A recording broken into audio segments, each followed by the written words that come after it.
Begin the test speech. I'd like to invite a guest speaker, Gierman. Title: How to Move a Pool Table.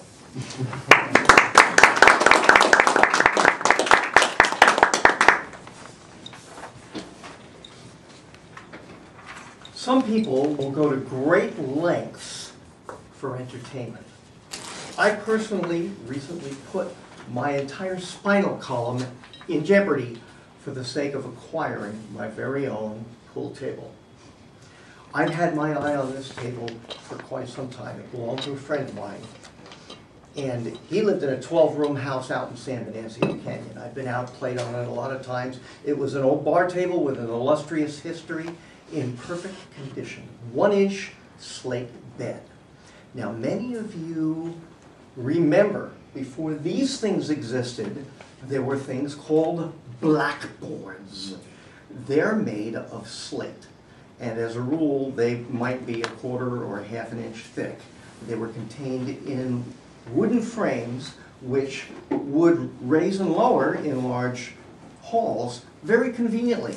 What you may not have known is that there were massive counterweights that were hidden from view to allow that to be raised and lowered easily. Slate is basically stone. It's heavy. And 1 inch by 7 foot by 4 foot of slate weighs about 600 or 700 pounds, not counting the wood frame of the table. So finally the time was ripe. Ken lost his property, had to move to a house out in Prunedale. The pool table ended up sitting on its edge, covered in plastic to protect it from the weather, leaning up against a retaining wall. Eventually, it would have gone the way of the world. Ken was of a mind to see it, find a new owner. And so I was in a position to get it for a song. We set a date. I went and rented a trailer, and he was very specific. You must rent not a flatbed trailer, but a box trailer, because you have to lean it up against the side. If you have the temerity to set it down flat, God help you to get it up into an on-edge position again, with the additional attraction that any rude shock or sudden drop is likely to fracture the slate into a million pieces, thereby making it a worthless collection of stone. So we went out and got a box trailer, as opposed to a box truck, which the trailer has the advantage of being only 1 foot off the ground instead of 2 or 3 foot like a truck. So we picked up the trailer, Ken attached it to his pickup truck. Then we came to my neighborhood to pick up our help.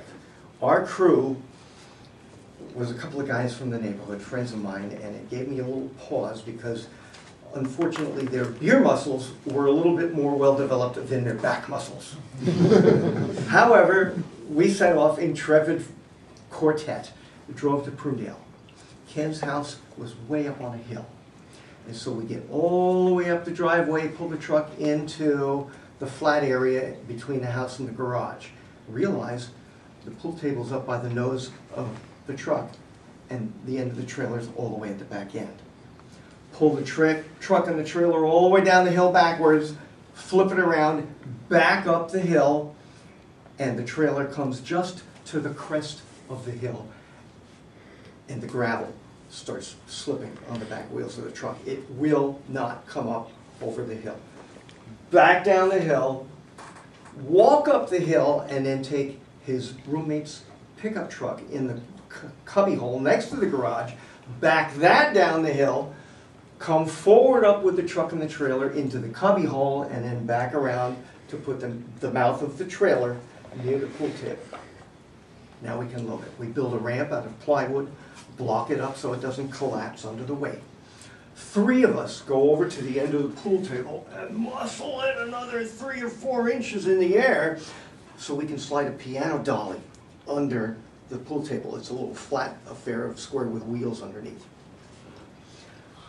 That done, we start trying to push it over the gravel.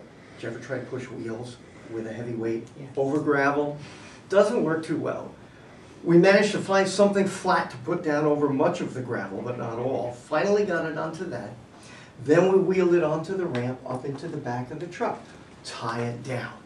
We spent the next 45 minutes looking for all the little amenities, the legs, the bolts to attach the legs. They were supposed to be in a little can somewhere on a bench. At our wit's end, I finally said, well, could it have gone up into one of those cabinets in the garage? No, no. Then why don't you look anyway? Second cabinet, there's the bolts. We got it, we got everything. Put it in the truck, back to my house. Back into the driveway, concrete, no worries about gravel. Roll it off the truck with the ramp that we conveniently remembered to bring. And we get it into the garage. It's still on edge. It's still on the piano dolly. Bolt the legs on, and we realize there are little leveling adjusters, feet, that screw into the bottom of the legs. The first time that we tip the table over onto those feet, it's going to bend them irreparably. Forget about ever leveling it. So we had to take those off. We blocked up the end of the table so that it was the same height as it would be when it was rolled, dropped down over the feet. Slowly, gingerly, the four of us drop it down into a horizontal position. Then we look around, how are we going to get the feet back in? I find my floor jack. We jack it one end up, screw the feet back in, jack the other end up, screw the feet back in. Then we pull the level out, it levels perfectly. We have a pool table. It's in my garage. We rack it up. Success, the sweetness of that first rack. Time to exercise those beer muscles. Mr. Toastmaster.